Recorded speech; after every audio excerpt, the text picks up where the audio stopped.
Buenas tardes, sean todos bienvenidos nuevamente a una nueva edición de nuestros programas relacionados acerca de la historia de nuestro país. Y hoy día vamos a ver un gran personaje que es Arturo Villarroel Garezón, que ha sido denominado Rambo chileno, personaje histórico del siglo XIX, fundamentalmente, y es una preciosa e interesante vida de un chileno de aquellos años. Mi nombre es Reinaldo Hernández, soy el presidente de la Corporación del Instituto de Estudios Históricos de Chile y hoy día nuevamente me acompaña don Carlos Valdenegro, profesor de historia, abogado, un apasionado por la historia patria, por nuestra historia nacional, y que nos va a hacer la presentación relacionada con este tremendo personaje que probablemente sea muy desconocido para la mayoría de nosotros. Bienvenido, Carlos, y lo dejo a usted para comenzar su ponencia. Muchísimas gracias, Reinaldo. Una vez estamos aquí interactuando en estos temas históricos que a ambos nos apasiona de una u otra forma. Por algo pertenecemos a este Instituto de Estudios Históricos. ¿M? Ahora, en relación con el nombre de esta exposición, yo obviamente para darle un sentido mucho más potente, qué sé yo, se me ocurrió colocarle este apelativo a Arturo Villarroel Garezón de El Rambo chileno, porque obviamente va a llamar la atención. Estamos haciendo una especie de labor, no sé si publicitaria o propagandística, ¿ah? Al respecto, pero la historiografía conoce a este personaje y lo vamos a ver a lo largo de la conversación como el general Dinamita. Y vamos a ver cuál es la relación que él tiene con la dinamita. ¿Ah? Pero, reitero, como desde un punto de vista más actualizado, yo quise utilizar esa expresión porque todos conocemos a este personaje internacional de Rambo. ¿Mm? Así Mira, que, eh, perdón, Carlos, solo para sí, aclarar algo. Sí, sabemos que el ramo chileno tiene esa es una connotación. metáfora, es una Claro, metáfora. pero en esa época era conocido como el general Dinamita. El general Dinamita, exacto. ¿Ah? En Ya. un momento determinado se lo llamó capitán Dinamita, pero posteriormente con el tiempo se le dio ya, lo ascendieron. ¿Ah? Y lo comenzaron a llamar el general Dinamita, principalmente cuando él llega a la capital de regreso de la guerra, mal herido, de acuerdo al relato que vamos a mencionar en un momento determinado, pero sí, en su época, él fue un personaje tremendamente conocido y muy popular. Pero el tiempo pasa y, en definitiva, muchos de estos personajes, como muchos otros héroes de la Guerra del Pacífico, se han ido olvidando. Por eso que quisimos traer a colación a Arturo Villarroel Garezón, porque él, vamos a ver, dentro de sus múltiples aventuras y peripecias, estuvo vinculado y relacionado con un tema que nosotros analizamos a principio de mes, como fue el incendio de la iglesia de la Compañía, y que también hablamos respecto de la fundación del Cuerpo de Bomberos.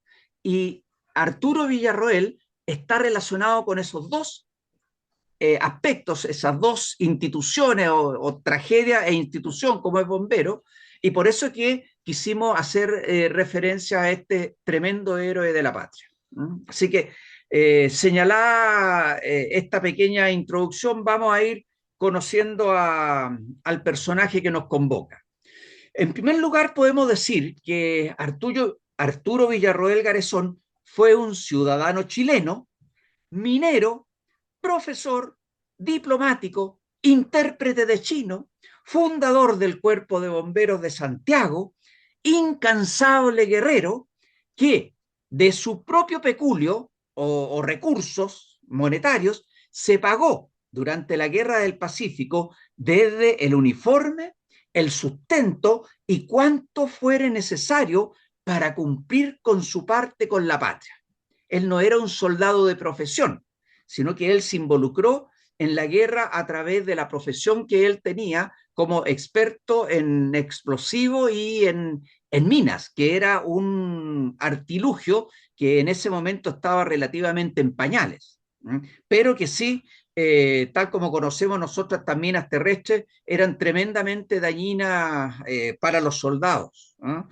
De hecho, los chilenos en general veían de muy mal forma y criticaban a las fuerzas peruanas por utilizar este instrumento porque lo consideraban que era de cobardes utilizar esta herramienta o este artilugio en el combate. Por lo tanto, en virtud de estas circunstancias, fue apodado cariñosamente como el General Dinamita. Podemos decir en términos generales que fue el personaje chileno más popular, querido y mediático de la Guerra del Pacífico, perseguido por los corresponsales de guerra de todo el mundo. Cuando llegó de vuelta a Santiago, toda la ciudad salió a las calles a recibirlo. Esa Cuando era, perdona, Carlos, o sea, cuando terminó la guerra, la gente... incluso no cuando terminó, perdón, no cuando terminó, porque ¿Ya? recordemos que la guerra termina el año 84, en definitiva, con el Claro. retiro definitivo de nuestras fuerzas de Lima y de Perú. Pero hay un punto medio en la cual una vez que nuestras fuerzas logran entrar a Lima, el gobierno piensa, el nivel central, por así decirlo, el gobierno de Santiago dice, la guerra está prácticamente terminada, quedan solucionar unos temas administrativos, por lo tanto, que regrese la mayor parte de nuestras tropas. Esto es en enero del año 81, cuando nuestras tropas ingresan a Lima. Pero vimos cómo vino posteriormente, se produjo una situación tremenda y en una continuación de la guerra, que incluso este mítico escritor del Adiós al séptimo de línea, Jorge Nostroza, habla en su último capítulo de los batallones olvidados, que son aquellos regimientos y soldados que les toca participar en la campaña de la Sierra, que es una campaña tremendamente difícil, dolorosa y muy dura para nuestras tropas, en términos generales, y que fue en definitiva la campaña más larga, que dura del 82, reitero, hasta el 84. Donde ahí tenemos estos míticos combates de Sangra, de la Concepción, de Huamachuco, en definitiva, que es la última gran batalla en la Sierra Peruana y de la Guerra del Pacífico. Pero eso ya es el año 83. Entonces, Arturo Villarroel, él regresa porque, vamos a verlo posteriormente, él resulta víctima de una de estas minas en la batalla de Miraflores.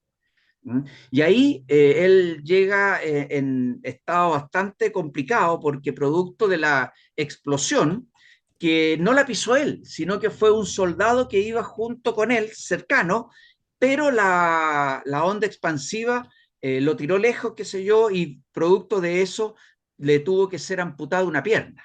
Entonces, por eso que él ya queda inhabilitado para el combate, para seguir siendo Claro, soldado.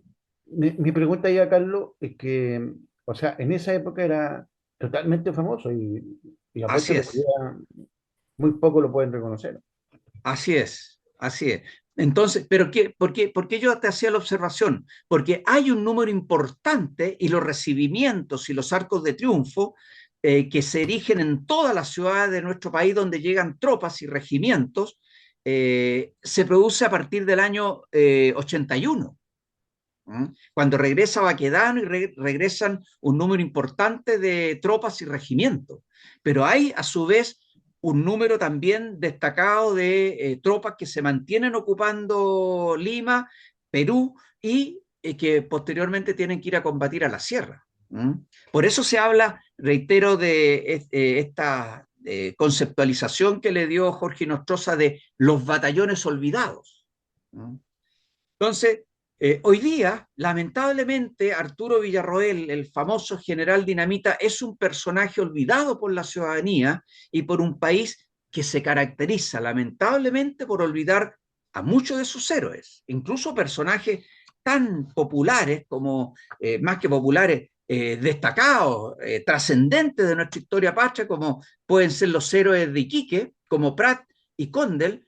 Si tú interrogas muchas veces a jóvenes estudiantes, no tienen idea quién es. Y salen a veces cuando son entrevistados por la televisión con unas respuestas que son descabelladas. Hasta con O'Higgins de repente no lo conocen, que uno dice son personajes que cómo no los van a conocer. Pero lamentablemente la juventud y nuestros estudiantes dejan muchísimo que desear en este tipo de temas. Ya, perdona, Carlos, pero igual yo creo que eso es responsabilidad de los profesores de historia que están enseñando nuestra historia. Bueno, Eh, podríamos vale, entrar en el a sentido, conversar, sí, yo nos creo que salíamos del tema, un claro, tema, nos vamos a salir del tema, pero es solamente que tienden a explicar los procesos, tienden a explicar muchos procesos, y nunca el detalle lo tienden a olvidar. no solamente proceso, sino que también creo que mucho profesor de historia, muchos de nuestros colegas, eh, buscan tratar de evitar que la juventud conozca a estos héroes, que conozcan a estos modelos a seguir por intereses de otra naturaleza que son de carácter político, pero ahí nos salimos Pero no absolutamente vamos a del salir del tema tema. porque nos estamos metiendo en lo que se denomina la batalla cultural y eso da para otra conferencia. ¿Mm? Entonces, siguiendo un poco con este personaje, podemos decir que él nació en octubre de 1839, cuando curiosamente estábamos también, eh, habíamos llevado a cabo la guerra de la Confederación Perú-Boliviana. Estaban llegando nuestras tropas triunfantes después del 20 de enero, donde logramos conquistar el Pan de Azúcar, qué sé yo, y se produce la famosa batalla de Yungay, donde se derrota y se pone fin a la Confederación Perú-Boliviana, con el famoso mariscal Andrés de Santa Cruz, que también ese es otro tema que da para otra conferencia, que en enero, a lo mejor ahí podemos hablar, lo podemos dejar hasta pendiente, qué sé yo, el 20 de enero, qué sé yo, Sí, a ver, el roto chileno. ¿Mm? claro, lo hicimos el año pasado, o sea, perdón, este año, hicimos una ponencia sobre, pero presencial, acá en Puente Ya, Alto. ya, ok. ¿Mm?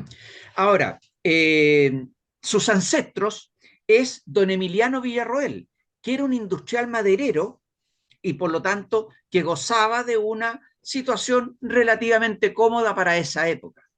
Y lo resalto porque eso va a influir en la educación que él tiene, que destaca y resalta dentro de lo que eran los niveles educativos de nuestro país en esa época. Estamos hablando de 1839, lo que era la década de 1840 en nuestro país. Y por otro lado, algo que llama la atención, su madre era doña Catalina Garezón, de origen irlandés y asentada en Estados Unidos. Esto va a ser importante porque obviamente a través de esta influencia irlandesa, él también pasa a tener una visión quizás más amplia de otros horizontes y que a lo mejor va a hacer que él tenga este germen aventurero, este que nosotros muchas veces denominamos de chileno pateperro, ¿no? Porque obviamente su madre le tiene que haber hablado de sus tierras, de lo que era Norteamérica, y además tienen a través de las conversaciones quizás con su madre también el germen de aprender un segundo idioma, que era el idioma de su madre. ¿No? Entonces, por eso resalto un poco esa circunstancia. Por otro lado, él conoce las primeras letras en una escuela de Valparaíso y niño aún, en 1851, o sea, con 12 años, ingresa a un colegio superior en Lima, Perú. Por lo tanto, ya él tiene una primera experiencia de ingresar a una escuela, reitero, superior, pero en otro país. Entonces comienza sus aventuras. Y es en esta ciudad donde conoce a Francisco Bilbao, un personaje que después se va a destacar en la visión política un tanto revolucionaria de nuestro país, y con quien inicia una larga amistad, que posteriormente la mantiene a través de comunicaciones en cartas, que era lo común en esa época. ¿Mm? O sea, podemos hablar que igual no era un personaje de procedencia popular. A ver, No, conoció a Bilbao, que es y probablemente... estar estudiando en Lima. Sí, Si Lima mal que mal era la ciudad virreinal. ¿Mm? claro. Mm, Y, en- claro, Bilbao fue probablemente el intelectual de la segunda mitad del siglo XIX en términos liberales. Sí, claro, claro, junto con las Tarrias y otros personajes. ¿Eh? Era alguien que si tú lograbas interactuar con él, alguna enseñanza te iba a dejar, Claro. de una u otra forma. Ahora, si Bilbao interactuaba con Villarroel, es porque también Villarroel tenía mucho que aportar. ¿Mm? Así que desde ese punto de vista podemos ir, como te dijera, visualizando un poco el carácter y formación que este personaje tenía. ¿Mm? Ahora bien, a pesar de ser de una familia acomodada y tener una buena educación en Valparaíso, a los 13 años se va de la casa y aquí comienzan sus aventuras. Se ofrece, estando en Lima, de voluntario en una guerra en Ecuador. Desde allí recorre el mundo como tripulante en un velero, pero en Ecuador, curiosamente, él se une a un bando que es de naturaleza monárquica, que venía influenciado por franceses y españoles que querían restaurar la monarquía en Ecuador. ¿Mm? Pero ahí él tiene algunas experiencias en materia de combate, siendo un niño o un adolescente hoy día, ¿no? Sin perjuicio que podemos hipotetizar que en el siglo XIX, a estas alturas, un niño de 13, 14 años ya era un hombre mucho más hecho y derecho que lo que podría ser hoy día un adolescente de esa edad. ¿No? Pero ya tenía esa primera experiencia, ya empezamos a notar su carácter aventurero. Luego, como tripulante de este velero, vive algunos años en Australia, en China, donde aprende el idioma del chino mandarín. ¿Y por qué llamo la atención de esto? Porque lo vamos a ver después en la Guerra del Pacífico, liderando a un batallón de chinos, que lo vamos a explicar posteriormente. Pero ahí ya tenemos que él, podemos decir que ya estaría internalizando un tercer idioma, porque ya el solo hecho de haber sido tripulante en un buque implica que seguramente interactuaba ya en el idioma inglés. Llega a Australia, obviamente comienza también a hablar inglés. Entonces, con el chino mandarín ya sería un tercer idioma que estaría manejando. Viaja también a México y en Estados Unidos. Y en estos países, siendo muy joven, se dedica al comercio. O sea, ya era comerciante también. Pero además se incorpora a la minería y aprende tronadura y explosivos. Y ese también va a ser un punto de su formación que va a servirle muchísimo en lo que es el desarrollo de la Guerra del Pacífico, con todo este tema de la desactivación posteriormente de estas minas terrestres que colocaban los peruanos. En Estados Unidos y en China estudia esta terrible arma llamada mina terrestre eléctricamente accionada. Por lo tanto, él quizás era uno de los pocos expertos en nuestro país durante la Guerra del Pacífico en la desactivación y conocimiento de estas minas eléctricas de carácter terrestre. Llegó, por lo tanto, a hablar perfectamente, obviamente, el español, el inglés, el francés y el chino mandarín. Ahora bien, en Estados Unidos, previamente, que no lo coloqué acá, se cuenta una anécdota de que él, estando en una ciudad, si mal no recuerdo, Nueva York, ve que en un edificio había un incendio. muy tremendo, y que debe haber sido un segundo, un tercer piso, había una mujer con un niño pequeño que estaban en riesgo de quemarse. Y nadie osaba entrar a ese edificio por el riesgo que ello implicaba. Villarroel se moja con una toalla o un paño, qué sé yo, húmedo, e ingresa a la vivienda quemada, que se estaba quemando. Pasan los minutos, qué sé yo, un rato, qué sé yo, que toda la gente desesperada, pensando ya en la tragedia para todos los que estaban ahí involucrados en el incendio, cuando logra salir con la madre y este hijo rescatados, y por lo tanto él se hace también muy conocido por esta hazaña. ¿Mm? Por lo tanto, esa es también ya una demostración del temple que tenía Arturo Villarroel desde muy joven. ¿Mm? Pero relacionado con el tema que vimos el 8 de diciembre, Arturo Villarroel le toca ser testigo presencial, pero además un activo voluntario en ayuda de las víctimas de esa tremenda tragedia que nosotros analizamos, que fue el incendio del Templo de la Compañía ese 8 de diciembre de 1863. Es reconocido en la historia como uno de los miles que aportaron en la ayuda de todos los afectados en dicha tragedia, ¿no? Que remeció el alma santiaguina, ¿no?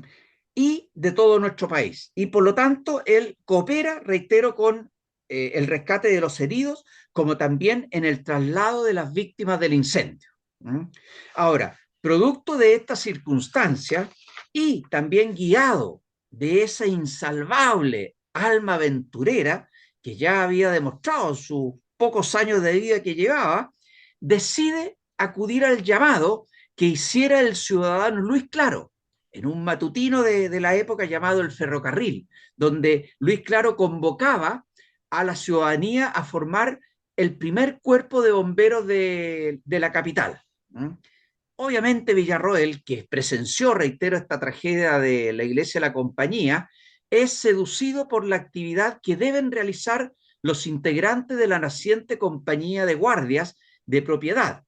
Esta compañía de guardias, según lo que comentan los bomberos expertos, es distinta de la de aguas, que son los que están con las mangueras, qué sé yo, combatiendo el incendio directamente, y que era adecuada al temperamento y por lo tanto Villarroel ingresa bajo el registro número 21, a la que hoy en día es la sexta compañía de bomberos, que lamentablemente en estos días, no me acuerdo si fue hace 1 o 2 días atrás, Sí. lamentablemente sufrió esta sexta compañía la pérdida de uno de sus integrantes, Sí. que en un incendio en el centro de Santiago, lamentablemente se produjo, me parece que un derrumbe, qué sé yo, y murió uno de sus voluntarios. Por lo tanto, vayan nuestros saludos a la sexta compañía de bomberos de Santiago por la pérdida de uno de estos voluntarios.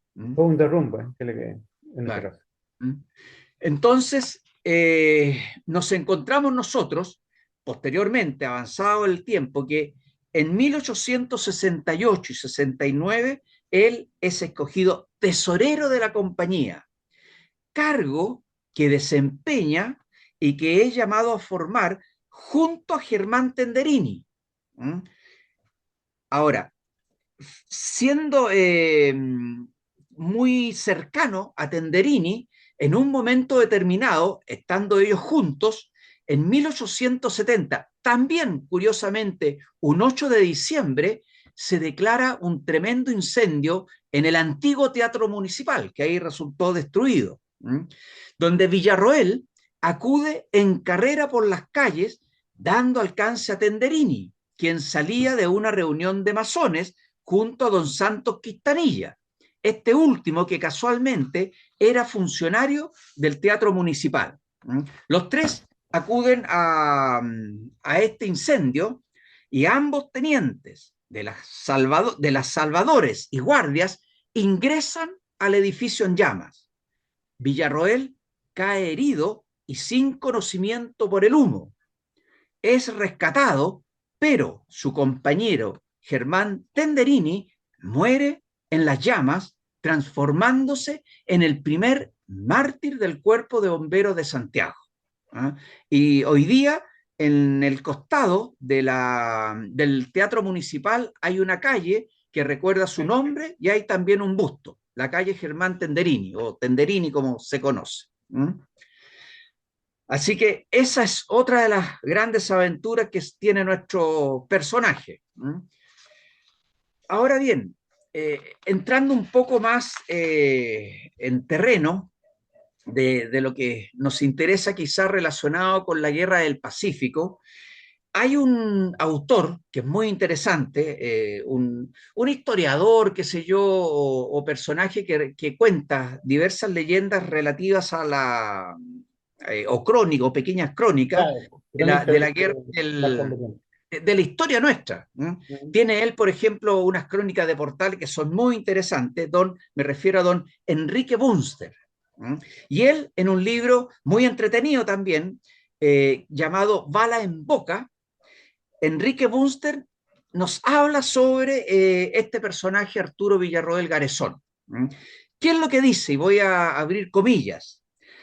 Al legendario Arturo Villarroel, que convirtió el manipuleo de explosivos en su virtuosa especialidad, no olvidemos que él lo había estudiado en Nueva York este tema, pasó a la historia con el apodo de General Dinamita.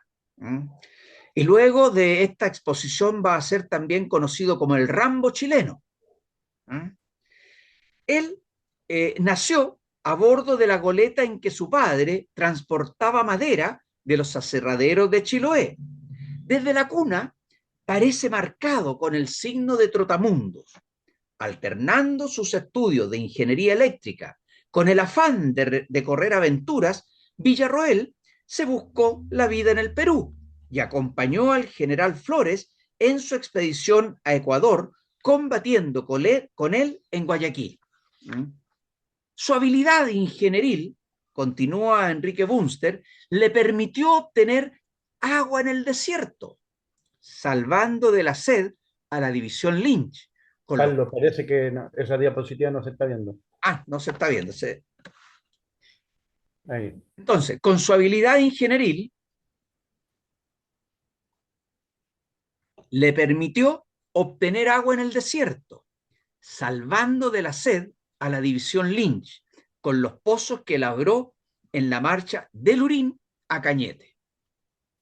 Pero esto es nada comparado con sus proezas de jefe de contraminadores del ejército, que fue el puesto con que lo hizo enrolar el ministro Vergara, porque reitero, él no era soldado de línea, no era un soldado que andaba combatiendo a tiros, por así decirlo.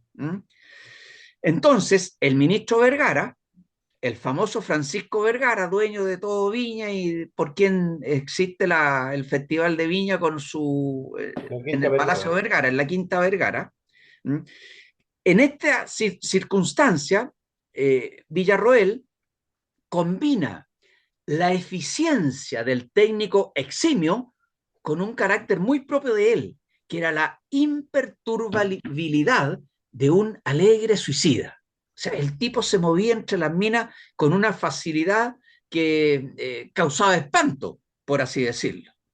Pero, no sé, tenía ese ángel de la guarda que hacía que él prácticamente los explosivos no le hicieran mella, hasta que en un momento determinado, lamentablemente, se produjo la tragedia.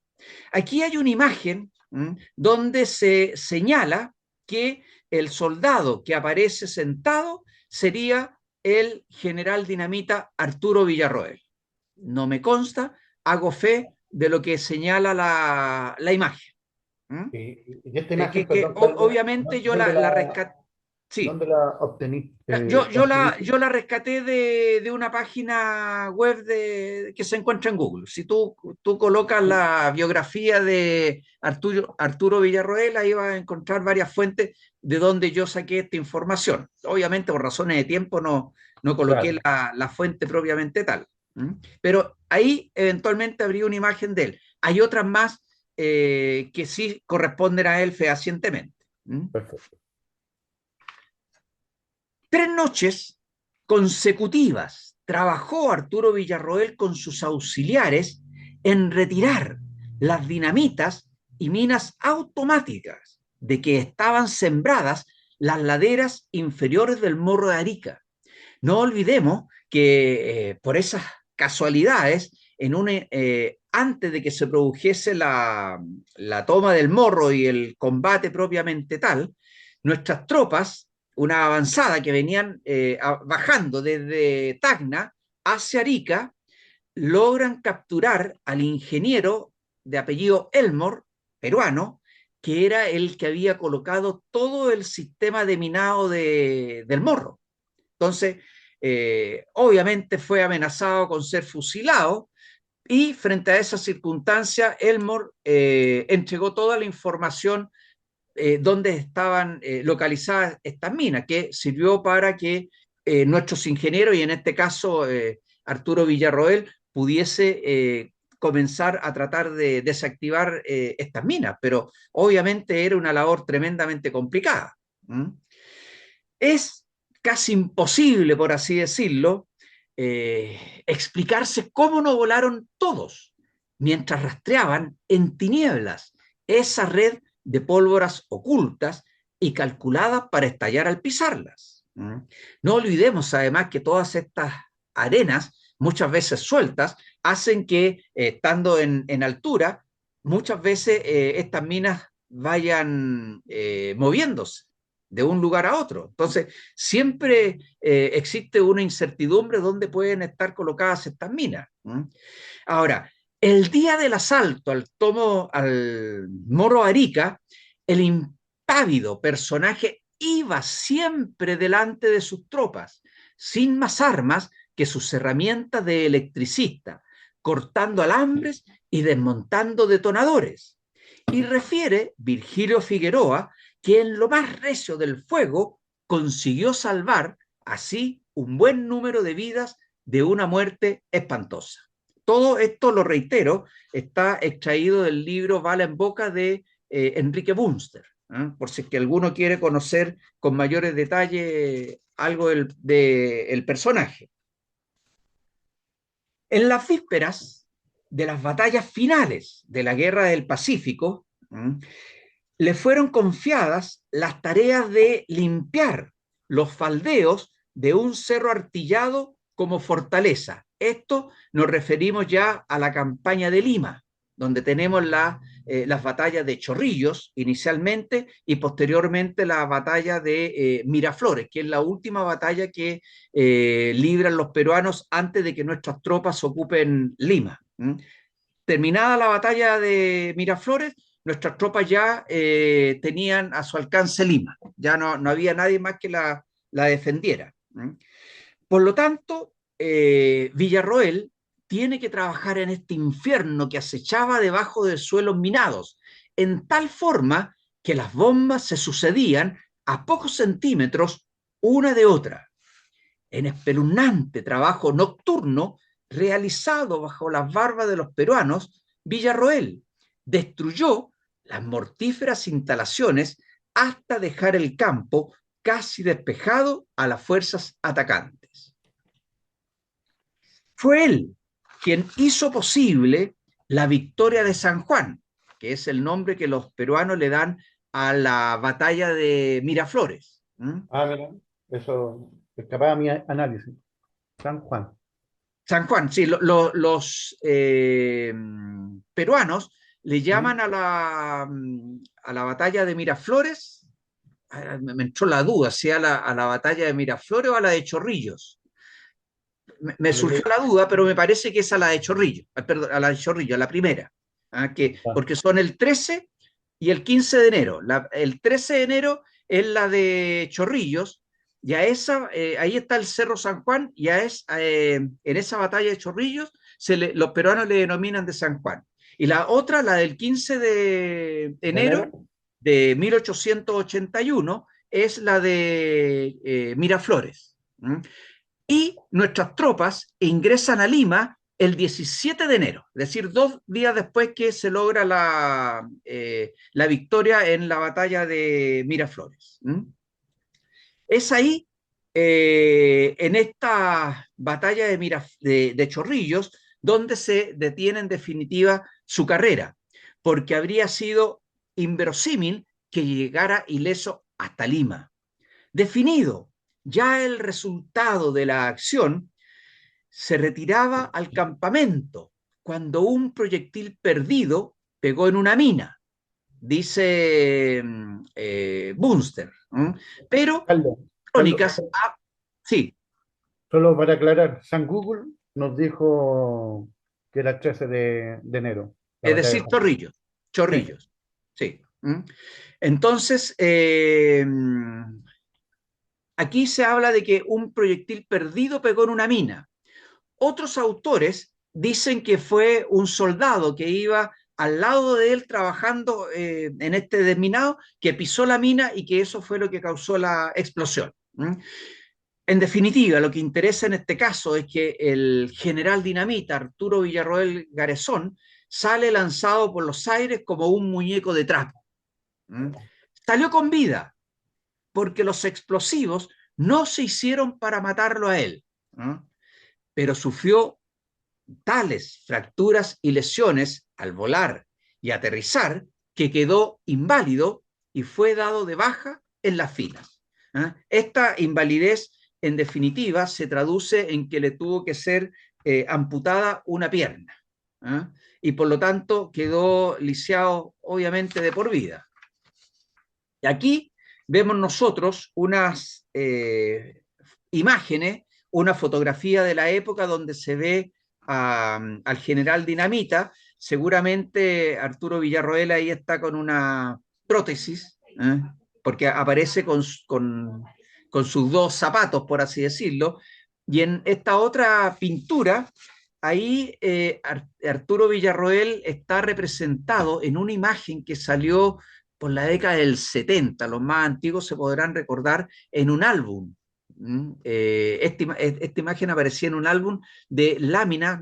Yo soy de la época en que uno juntaba monitos, qué sé yo, de fútbol, de animales, de artistas, qué sé yo, pero también en un por Dios que momento eres viejo, Carlos. determinado, ¿ah?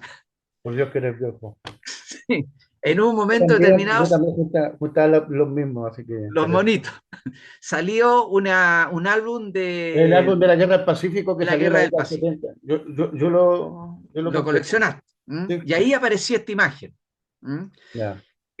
Obviamente era de una pintura mucho más antigua, casi de principio de siglo, donde inicialmente esta imagen se le denominaba el Pago de Chile, Ah, que mostraba a un soldado como muy desposeído, lisiado, qué sé yo, pero que se lo asimila a Arturo Villarroel.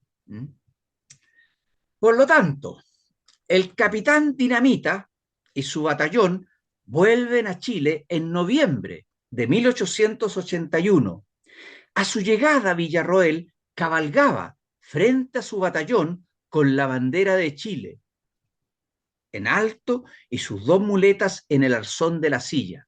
Santiago se vuelca a las calles para recibirlo. El pueblo lo recibe frenéticamente a los gritos de general, general. El pueblo lo nombra, por lo tanto, simbólicamente general, ya que a él se lo conocía previamente como el capitán Dinamita, que era el grado que se le había otorgado en el momento en que él se retira se tiene que retirar de las filas. El Mercurio de Valparaíso en noviembre de 1881 señala que, comillas, las madres a su paso levantaban en brazos a sus hijos y les decían,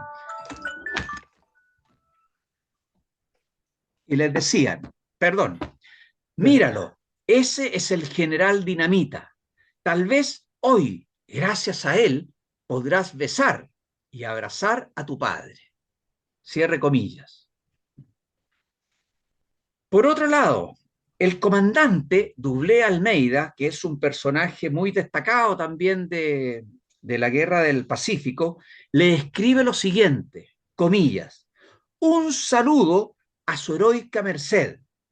En los dos últimos despachos oficiales se hace una mención especial de los servicios importantes prestados por usted y se rinde tributo a su valor, inteligencia, abnegación y patriotismo desinteresado del que ha dado usted tantas pruebas. Cierre comillas. Hacemos la pequeña observación de que la I latina está señalada de ese modo porque estamos utilizando la misma escritura de la época. Estamos citando literalmente.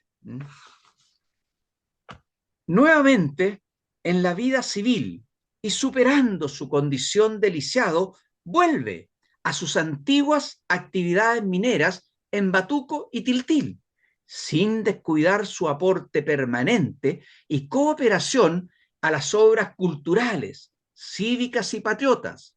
Fue uno de los más decididos defensores de los patriotas cubanos que morían luchando por la libertad de su patria. Por su rectitud y honorabilidad sin tacha, llegó a ser director de un valiente diario llamado La Ley. O sea, después de soldado, se mantiene en estas actividades culturales y pasa a ser periodista. Bueno. Posteriormente, y apoyado por el gobierno, instaló en calle Bascuñán, al llegar a la Alameda, un taller destinado a desarmar los miles de proyectiles que quedaron sin utilizarse en la guerra. Sigue trabajando o viviendo peligrosamente, como diría Nietzsche. Pero desgraciadamente, el 5 de diciembre de 1884, el taller volaba por una explosión provocada por el descuido de un operario. En dicha explosión perecen 3 mujeres y un niño, escapando una vez más de los explosivos, pero muy malherido, Villarroel. Los explosivos no se hicieron para matarlo.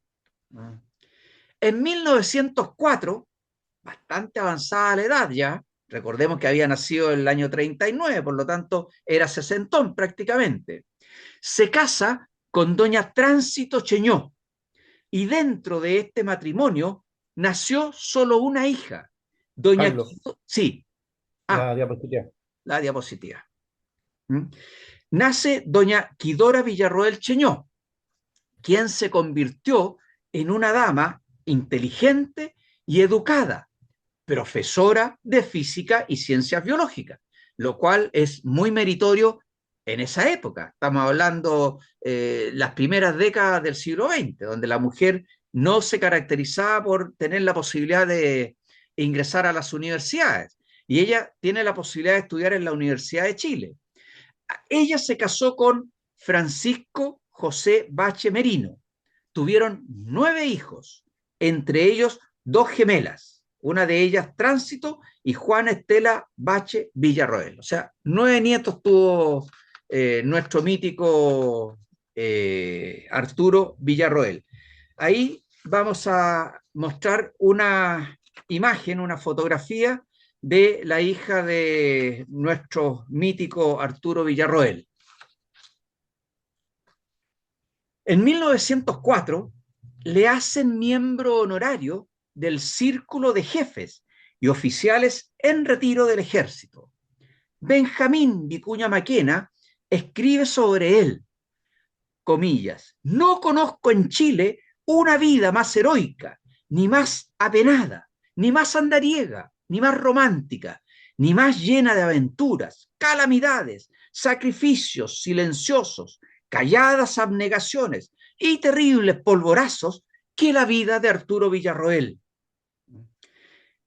Especie de salamandra incombustible que ha vivido siempre dentro del fuego o en un tibio rescoldo, como tortilla de pobre en fogón. Fue muy metafórico Vicuña Maquena para referirse a nuestro personaje principal.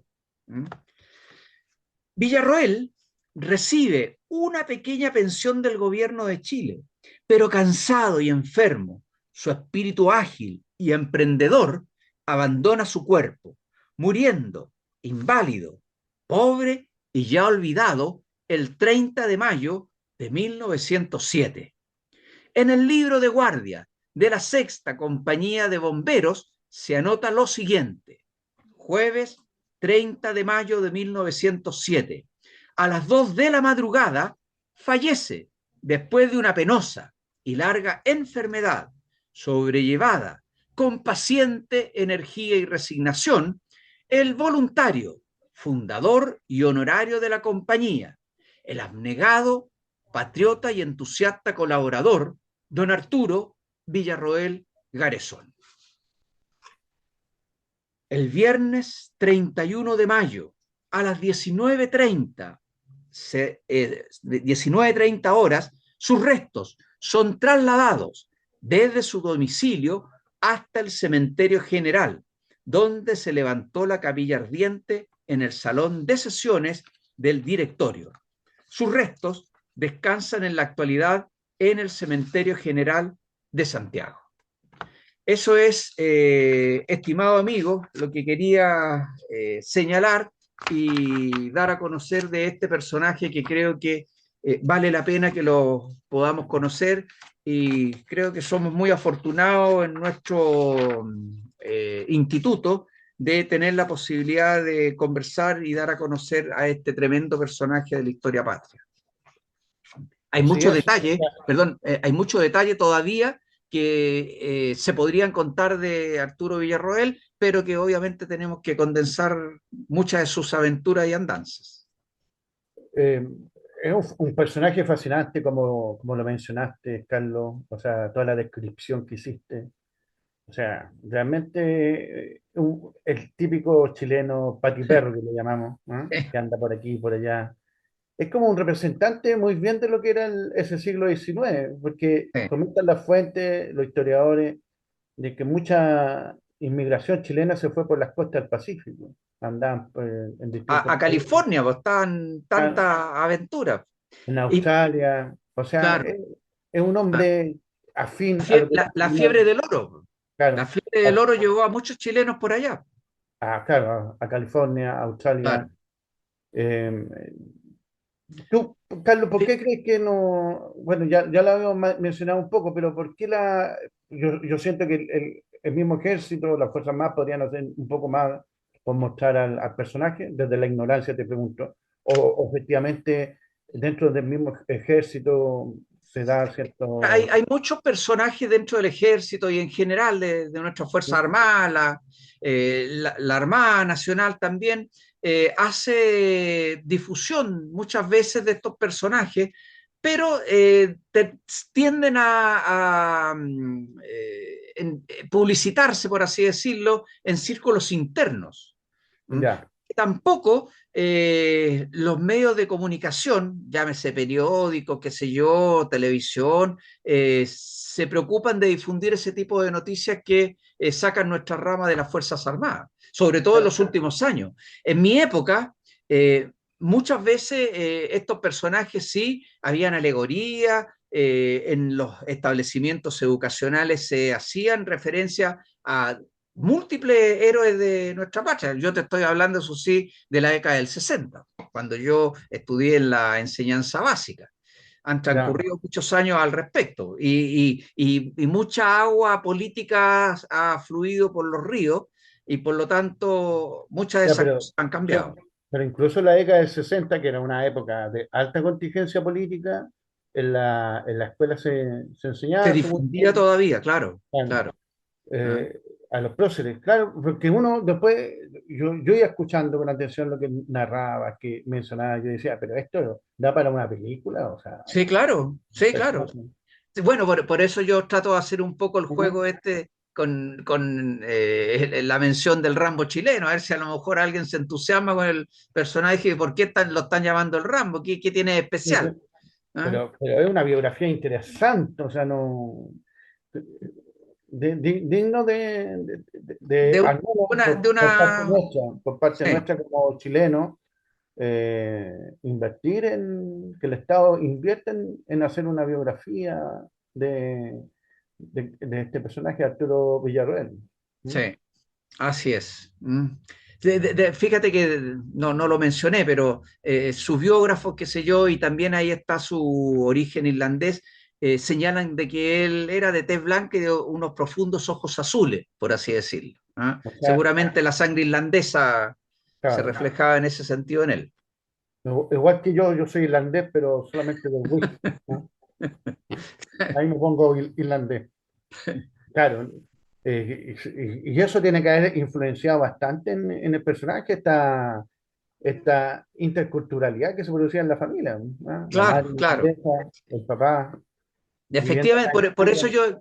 por eso yo mencionaba un poco hice énfasis en el origen irlandés de la madre, porque algún gen tiene que haber tenido, y el solo hecho de decir, pucha, mi madre es de Irlanda, ¿y dónde queda Irlanda?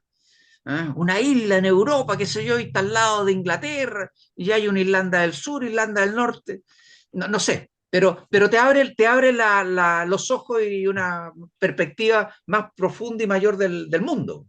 Claro, y Carlos, bueno, mencionaste el tema de los bomberos, tal como lo comentaba, esto lo vimos el 8 de diciembre con el incendio de la iglesia de la Compañía de Jesús.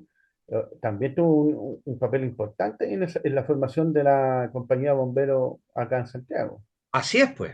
Efectivamente, es uno de los fundadores, o sea, está reconocido como tal. Y, ¿Mm? y los Sí, bomberos lo reconocen, hoy en día hacen alguna actividad. no lo sé, no lo sé. Yo no tengo una cercanía tan directa con los bomberos como para saber. Me ¿No? imagino que la sexta compañía sí debe reconocerlo, pero no te puedo dar una información fehaciente y fidedigna porque no tengo esa interacción. A lo mejor es importante conversar con algunos bomberos, ojalá de la secta, que nos pudiesen contar al respecto. O ir a visitar la sexta compañía, Sí, también. Mm, ¿eh? Porque a lo mejor les podemos, como instituto, ir a dar esta conferencia a los bomberos. así es. ¿Mm? Bueno, Carlos, ¿qué te puedo decir? Agradecerte por tu tiempo que has tenido para el instituto, para comentar una serie de efemérides y de personajes históricos relevantes. Eh, hemos aprendido mucho contigo, sobre todo en este tema de las particularidades de cada hecho. Por ejemplo, cuando estuviste narrando las batallas de Iquique y las batallas de Angamos, claro, uno Y de siempre tiene. de la Concepción también. Claro, pero específicamente estos dos combates, que uno siempre decía combates marinos, y Claro, con tu perspectiva lo ampliaste un poco más, que en realidad es debería, batalla. claro, denominarse batalla. Claro. Entonces, yo quiero, bueno, agradecerte por todo este tiempo que has tenido para nosotros y esperamos el 2026 seguir contando con tu aporte.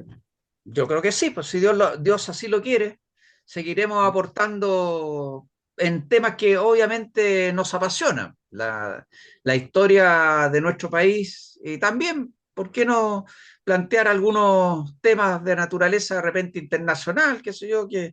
que estén relacionados con nosotros, con nuestro análisis histórico?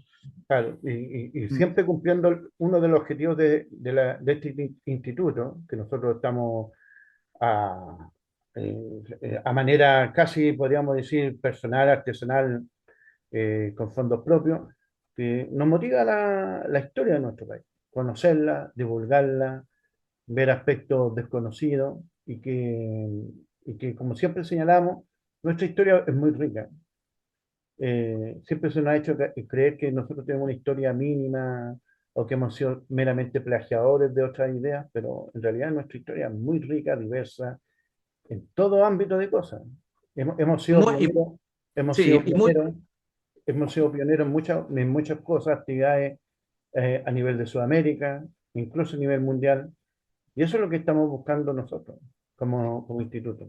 ¿Querías decir algo, Carlos? Sí, no, es solamente complementar lo tuyo porque tenemos una playa de héroes que tenemos que irlos difundiendo. ¿Mm? Ah, como decía Gabriela Mistral, ¿para qué ir a buscar modelos en nuestros países si Chile que el combate naval de Iquique, Arturo Pras, es toda Esparta. Claro. Claro, está buscando parámetros en otras partes cuando nuestra historia es riquísima y de una gran valentía. Bien, pues Carlos, no sé si quieres decir algo para terminar. Mira, solamente agradecer la oportunidad que me da el instituto de poder interactuar con nuestros radioescuchas o televidentes, no sé cómo se les denomina, youtuber, qué sé yo. No sé. Eh, Somos de la época nosotros de los radio escucha. claro, ¿eh?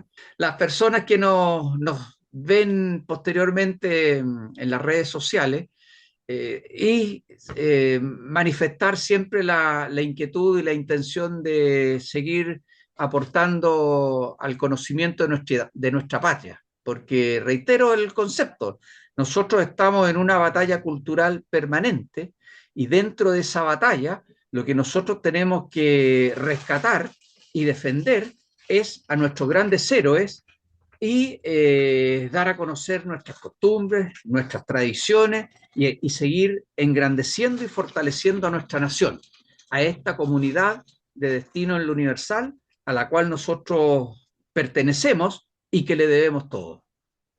Así Eso es. es, estimado amigo. Bien, nos despedimos y que tengan una feliz Navidad y un mejor año que se inicia 2026.